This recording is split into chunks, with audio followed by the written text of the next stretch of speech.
हरे कृष्णा। आप सभी को जितिया व्रत की हार्दिक शुभकामनाएं। आज सुनेंगे जितिया व्रत कथा, जिसे जीवित पुत्रिका व्रत भी कहते हैं। यह व्रत अश्विन मास के कृष्ण पक्ष की अष्टमी तिथि को मनाई जाती है, जिसे माताएं निर्जला व्रत करके अपने पुत्र की लंबी आयु की कामना करती हैं। इस व्रत में जीवित वाहन की पूजा की जाती है और व्रत कथा सुनी जाती है।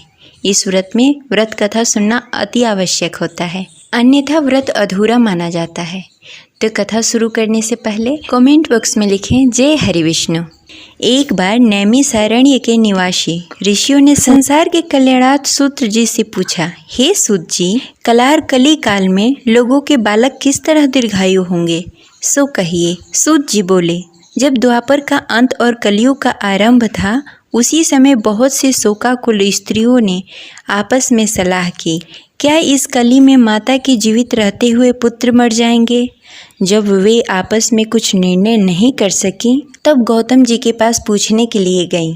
जब वह उनके पास पहुंची तो उस समय गौतम जी आनंद के साथ बैठे थे। उनके सामने जाकर उन्होंने मस्तक झुकाकर प्रणाम किया। तत्पश्चात स्त्रियों ने पूछा, हे प्रभु, इस कलयुग में लोगों के पुत्र किस तरह जीवित रहेंगे। उनके लिए कोई व्रत या तप हो तो कृपा करके बताएं। इस तरह उनकी बात सुनकर गौतम जी बोले, आपसे मैं वही बात कहूँगा जो मैंने पहले से सुन रखी है। गौतम जी ने कहा, जब महाभारत का युद्ध अंत हो गया और द्रोणापुत्र अश्वत्थामा के द्वारा पांडवों के पुत्र मारे गए, यह देखकर सब पांडव बड़े ही दुखी हुए। तो पुत्र के शोक से व्याकुल होकर द्रौपदी अपनी सखियों के साथ ब्राह्मण श्रेष्ठ धौम्य के पास गई और उसने धौम्य से कहा, हे विप्रय, कौन सा उपाय करने से बच्चे दीर्घायु हो सकते हैं, कृपा करके ठीक ठीक कहिए। धौम्य बोले, सतयुग में सत्य वचन बोलने वाला, सदाचार करने वाला, समदर्शी जीवित वाहन नामक एक राजा था। एक बार वह अपनी स्त्री के साथ अपने ससुराल गया, वहीं रहने लगा। एक दिन आधी रात के समय पुत्र के शोक में व्याकुल होकर एक स्त्री रोने लगी, क्योंकि वह अपने बेटे के दर्शन से निराश हो गई थी। उसका पुत्र मर चुका था। वह रोती हुई कहती थी, हाय, मुझ बुढ़िया माता के सामने मेरा बेटा मर रहा है। उसका रुदन सुनकर राजा जीवित वाहन का तो हृदय मानो विद्रोह हो गया। वह तत्काल उस स्त्री के पास गया और उसने पूछा, तुम्हारा बेटा कैसे मरा। बुढ़िया ने कहा, गरुड़ प्रतिदिन आकर गांव के उन लड़कों को खा जाता है।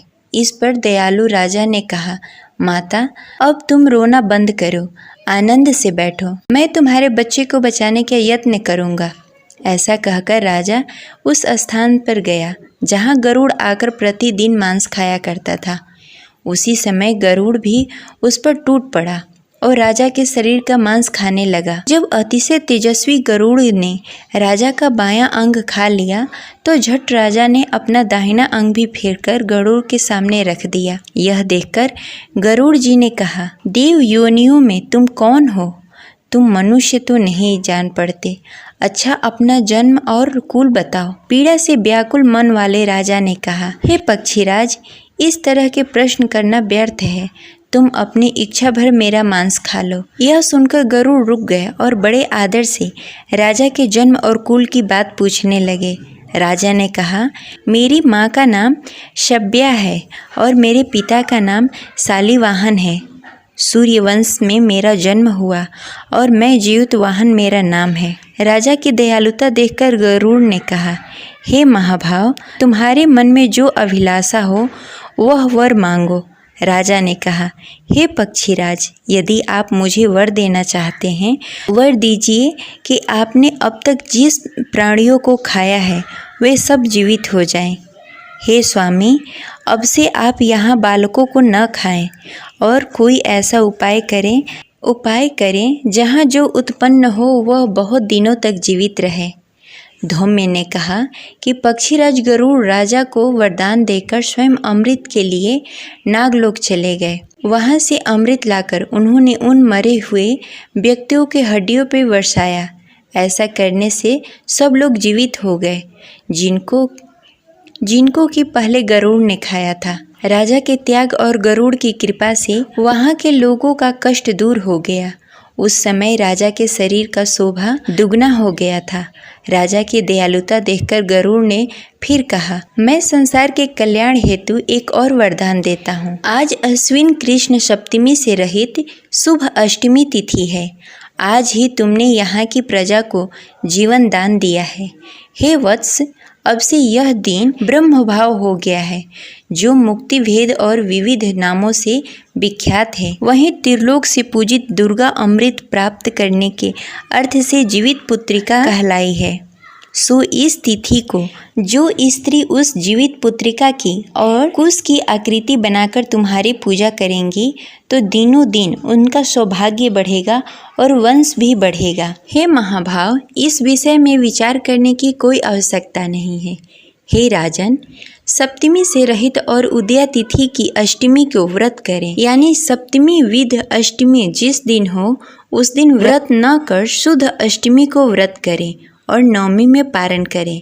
यदि इस पर ध्यान न दिया गया तो फल नष्ट हो जाएगा और सौभाग्य तो अवश्य ही नष्ट हो जाएगा। जीवित वाहन को इस तरह का वरदान देकर गरुड़ जी वैकुंठ धाम को चले गए और राजा भी अपनी पत्नी के साथ अपने नगर को वापस चले आए। धौम्य ऋषि द्रौपदी से कहते हैं, हे देवी, मैंने यह प्रतिशय दुर्लभ व्रत तुमको बताया।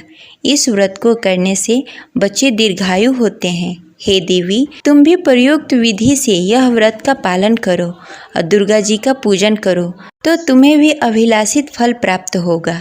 मुनिराज धौम्य जी की बात सुनकर द्रौपदी के हृदय से एक प्रकार का कौतुक उत्पन्न हुआ। पूर्ववासिनी स्त्रियों को बुलाकर उसके साथ यह उत्तम व्रत किया। गौतम जी ने कहा, यह व्रत और उसके प्रभाव को किसी एक चीली ने सुन लिया और अपनी सखी सियारों को बताया। इसके बाद पीपल की शाखा पर बैठकर चील्ही ने और उस वृक्ष के खोंदे में बैठकर सियारी ने भी इस व्रत का पालन किया। फिर वहीं चील्ही ने किसी उत्तम ब्राह्मण के मुख से यह कथा सुनाई और पीपल के खोंदे में बैठी हुई अपनी सखी को सुनाई। सियारी ने आधी कथा सुनी थी, उसे भूख लग गई और वह उस समय 100 से भरे हुए शमशान में पहुंची और वहां अपने इच्छा भर मांस खाकर भोजन किया। चील्ही बिना कुछ खाए पिए इस व्रत का पालन की और सवेरा हो गया। सवेरे वह गौशाले में गई और वहां गौ का दूध पिया। इस तरह नवमी को उसने पारण किया। कुछ दिनों के बाद वे दोनों मर गई और अयोध्या में किसी धनी व्यापारी के घर में जन्म लिया। संयोग से दोनों का जन्म एक ही घर में हुआ, जिसमें सियारिन ज्येष्ठ हुई और चील्ही छोटी हुई। वे दोनों सभी शुभ लक्षणों से युक्त थी, इसलिए बड़ी लड़की के काशी राज के और छोटी लड़की के मंत्री के साथ विवाह कर दिया गया। पूर्व जन्म के कर्म से वह मृगनयनी रानी हुई।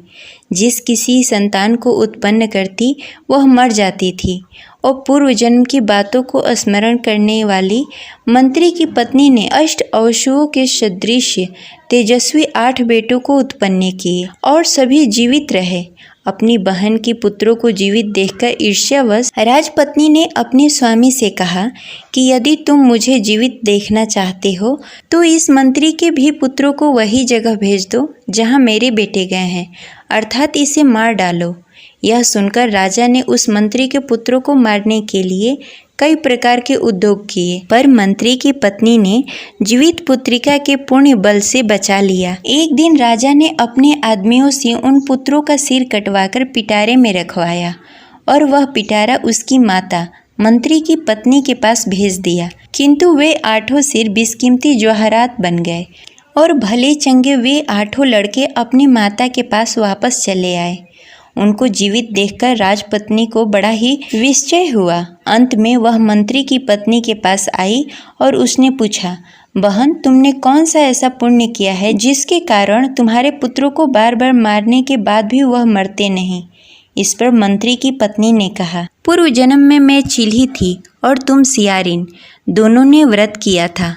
तुमने व्रत के नियमों को भली भांति पालन नहीं किया और मैंने किया था। इसी दोष से हे बहन तुम्हारी बेटे नहीं जीते हैं।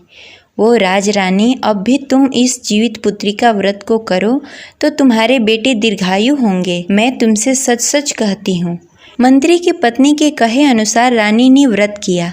तभी से उसके कई पुत्र सुंदर और दीर्घायु हुए और बड़े बड़े राजा हुए। सूत जी कहते हैं कि सब प्रकार का आनंद देने वाला मैंने यह दीर्घ व्रत बताया। स्त्रियां चिरंजीवी संतान चाहती हों तो इस व्रत का विधि विधान से पालन करें और इस व्रत को करें तो उनके पुत्र दीर्घायु और चिरंजीवी होंगे। ये रही आज की कथा। आपको कैसी लगी कमेंट बॉक्स में ज़रूर बताएं और अपनी राय अवश्य शेयर करें। मिलते हैं अगले वीडियो में, तब तक के लिए हरे कृष्ण।